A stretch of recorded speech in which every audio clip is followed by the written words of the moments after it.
Eh ben, je m'appelle Ange Michel Laubry. Puis je suis malade, je prends un traitement. C'est pour soigner quelle maladie?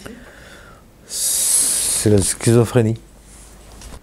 J'ai une assistante de vie qui vient le mardi et le vendredi. Puis je suis autonome. J'aime bien faire mes choses par moi-même. J'habite dans un appartement, tout seul. J'ai ma fille qui vient une fois tous les 15 jours, passer la journée. Je suis anglaise, mais ça fait 17 ans que j'habite en France. J'ai un diagnostic officiel de bipolarité, anxiété, dépression aiguë et le stress post-traumatique. Et actuellement, je suis en AH, mais vu que je ne voulais pas rester sans rien faire, j'ai lancé mon propre micro-entreprise pour donner des cours d'anglais. Je suis en milieu psychiatrique à épisode, et depuis l'âge de 22 ans.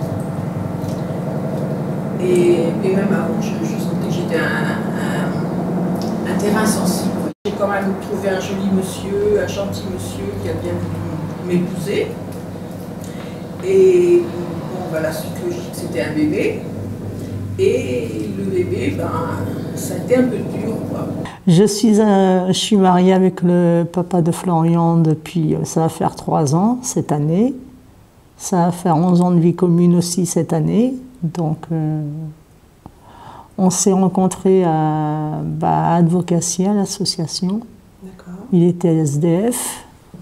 Moi, j'étais adhérente là-bas. Il venait boire un café. Et puis bon, on s'est rencontrés. Et puis voilà, la suite. On a eu un petit beau Florian en 2010, qui est né le 14 mars 2010, à 5h48 du matin.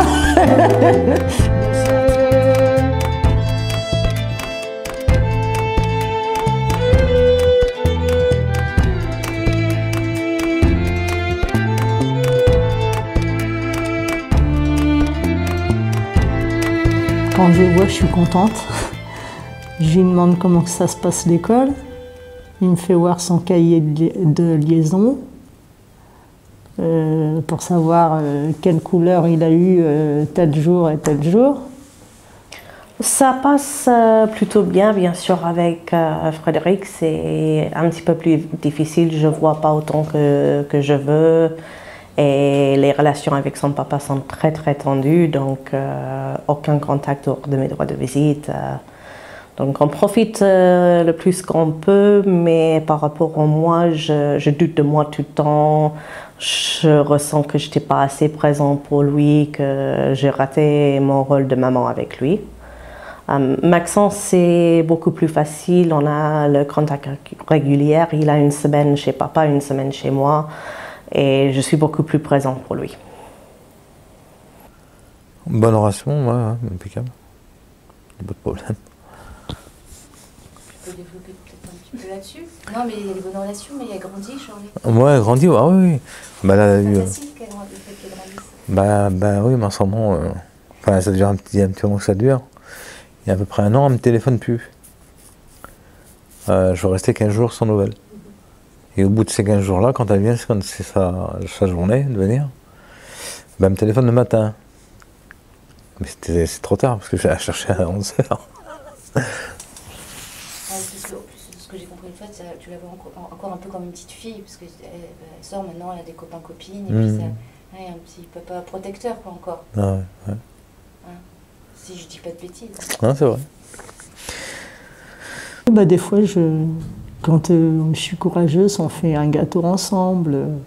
Quand il fait beau, je vais dehors avec lui pour jouer au ballon. Il aime jouer au foot. Ma fille est née, là, déjà. Donc, depuis les enfants, j'ai quand même été très souvent fatiguée, donc très souvent déprimée. Et puis, on ne me soignait pas encore au lithium à ce moment-là, et j'avais des sauts d'humeur, je me mettais en colère, en rage contre elle, alors qu'elle n'avait rien fait, la pauvre fille. Et je pense qu'elle s'est forgée une carapace, Même petite, elle s'est forgée une carapace. Dans sa tête, elle s'est dit, bon, ma mère a des problèmes, mais ça ne me concerne pas. Et de quelque part, ça l'a peut-être protégée. Mais ce que je regrette un petit peu, c'est que cette carapace, elle ne l'a jamais démontée, elle la garde toujours, quoi. Avant, tu l'avais le week-end, et maintenant, tu l'as plus qu'une journée. Une journée, ouais. Bah, de 11h le matin à 16h. Pas le temps de faire grand-chose. Hein. C'est pour ça bon, qu'on va manger quelque part, vite fait, toi. Mais sinon, on ne peut pas aller comme à la foire. Je peux pas aller à la foire de Caen. On ne peut rien faire. Et je me souviens plus pourquoi il y a eu cette décision de fait, Parce qu'il y a eu Charlotte était angoissée. Et puis, elle avait peur pour moi. Elle était angoissée, elle avait peur pour moi. Et puis, elle s'inquiétait, c'est-à-dire. Et puis, ils l'ont mis à l'hôpital. Elle a resté 1 heure, je crois, ou 2 heures. Ils ont donné des cachetons.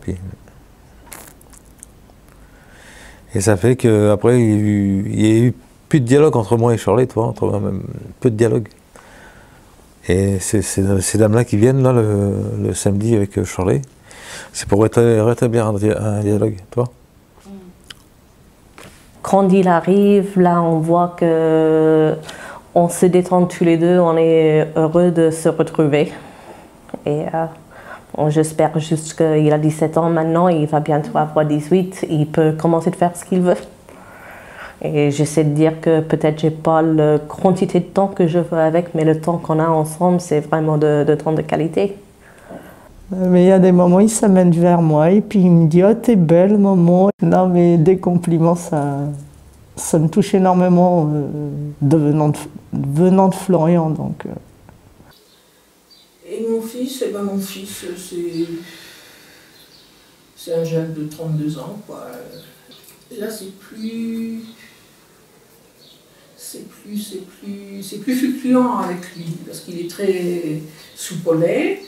Moi, je m'efforce de ne l'être pas trop pour ne pas envenimer les choses. Mais, comment dire, il m'a dit une fois une chose qui m'a fait un peu pas très plaisir, à savoir qu'il est comme tout le monde, il a aussi ses soucis de travail, de ces journées qui ne ressemblent à rien et tout. Et quand il me voit chez moi affalé dans mon canapé en pyjama, je vois bien que ça lui fait pas plaisir, quoi. Vraiment, il aimerait me voir active. Et il est allé jusqu'à me dire, bah, écoute, tu vois, finalement, tu me rends service parce que tu es tout ce que je ne veux pas être. Et moi aussi, il y a des moments, je suis abattue, moi aussi, il y a des moments, mais voilà, il n'empêche qu'à la fête des mères, il m'a quand même envoyé un petit mail, un petit texto qui m'a amené les larmes aux yeux, quoi.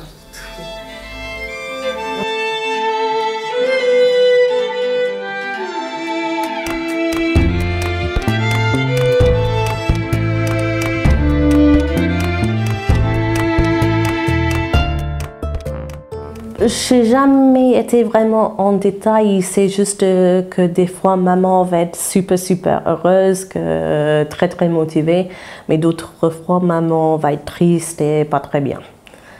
Frédéric, bien sûr, il est plus grand, il comprend beaucoup plus que son frère, mais il sait tous les deux quand maman commence de descendre un petit peu, c'est le moment de venir faire un câlin à maman, rassurer maman que tout va bien. C'est surtout sur le côté, il sait très bien que je doute de moi en tant que maman tout le temps. Non, rien dit. Il me voyait piquer des crises. Puis c'est terrible parce que quand j'étais tout au fond, on prenait soin de moi. Quand je revenais, c'était excessif. Les enfants, le mari, ils étaient encore sous le coup de ma déprime. Quand j'en sortais, j'aurais voulu danser sur les tables, hein. J'étais vraiment très excessive encore une fois.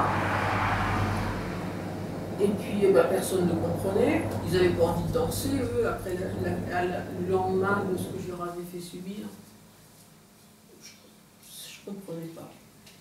Maintenant je comprends mieux. quand j'ai quitté le CHRS, on a mis en place le CMP et c'est avec eux qu'on a évalué mes problèmes, que les diagnostics étaient ajoutés.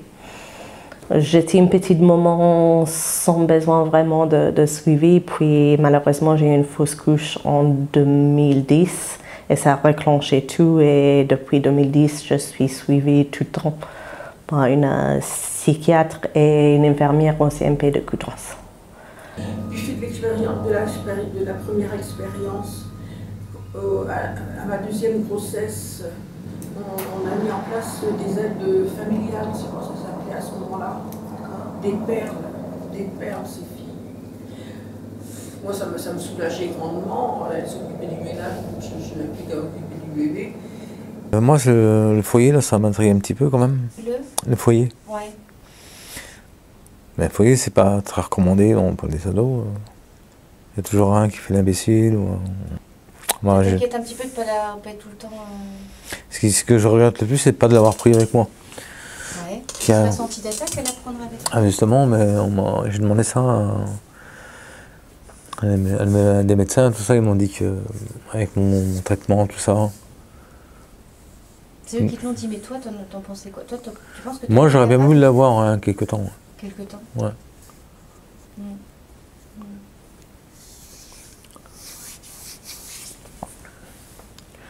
Bon, mais de toute façon, j'aurais pas pu. Ouais. C'était peine perdue. Parce que bon, toute la semaine, presque, j'allais à l'hôpital de jour. Des fois, je pars en séjour, t'avais une semaine. Je suis pas tout le temps chez moi. Dans l'avenir, je souhaite retrouver Florian quand même, parce que quand je suis à la maison avec mon mari, il nous manque énormément. Je peux même pas lui faire de câlin. J'ai peur que dans l'avenir, il nous reproche qu'on l'a abandonné. Je lui dirai que c'est pas vrai. C'est supporter les choses, parce que vous avez des choses qui sont faciles à supporter, mais il y a des choses très lourdes. Et ça, je m'en sors pas, j'arrive pas. Pourtant, j'en ai envie, je sais que ça me ferait du bien, des choses comme ça. Mais je peux pas, c'est trop... C'est comme un poids. Et si je vois que j'ai des difficultés, je demanderai à avoir un éducateur ou une éducatrice qui vienne le raisonner un petit peu, Florian, en disant « Non, tes parents t'ont pas abandonné, c'est les services sociaux, c'est le juge des enfants qui t'a placé et tout. » Je m'aperçois quand même d'une chose, c'est que depuis que je suis seule, j'ai fait des choses que jamais de ma vie je n'aurais faites si j'avais toujours été accompagnée. Ça m'a responsabilisée un petit peu. De devoir me débrouiller toute seule. Enfin, non, quand je dis toute seule, c'est fort parce que j'ai été beaucoup aidée par le CCAS. Et puis je vois dans cette année qui vient de passer, je vois une progression, une amélioration avec moi-même, avec mes deux enfants. On est plus à l'aise à la maison, on rigole plus. Je ressens que ma confiance est en train de revenir et les enfants, ils le voient aussi. Donc forcément, ils voient maman, elle va mieux, eux, ils vont mieux. Ça fait 6 ans depuis mon dernière tentative de suicide et je ne veux jamais retourner à ce point-là. Donc maintenant, c'est plus de parler aux autres gens pour qu'ils peuvent voir que oui, on est peut-être malade, mais on peut arriver de vivre avec cette maladie et de vivre plus ou moins normalement. Donc, tout en début, je me suis trouvée toute seule. C'était très dur. J'étais dans un pays étranger, je parlais presque pas le français au début, quand je me suis trouvée toute seule. Donc maintenant, c'est un petit peu une mission pour moi d'aider les autres personnes en difficulté pour qu'ils voient qu'ils ne sont pas toutes seules. C'est très, très important pour moi. Il y a quand même des systèmes de soutien là. C'est pas évident d'être parent et de souffrir psychologiquement, mais ça ne veut pas dire qu'on est des mauvais parents. Je doute toujours des choses que j'ai fait si ça va avoir un effet sur mes enfants, mais je vois très bien quand ils arrivent pour leur temps avec maman, comment ils sont heureux de me retrouver. J'ai mes défauts, mais il n'y a jamais une maman ou une papa qui est parfait. On fait tous le mieux qu'on peut. Et tant que on accepte qu'on a ces défauts-là et on essaie de faire quelque chose pour que ça ne devienne pas un vrai problème, il n'y a aucun souci. C'est surtout, il faut savoir comment demander de l'aide.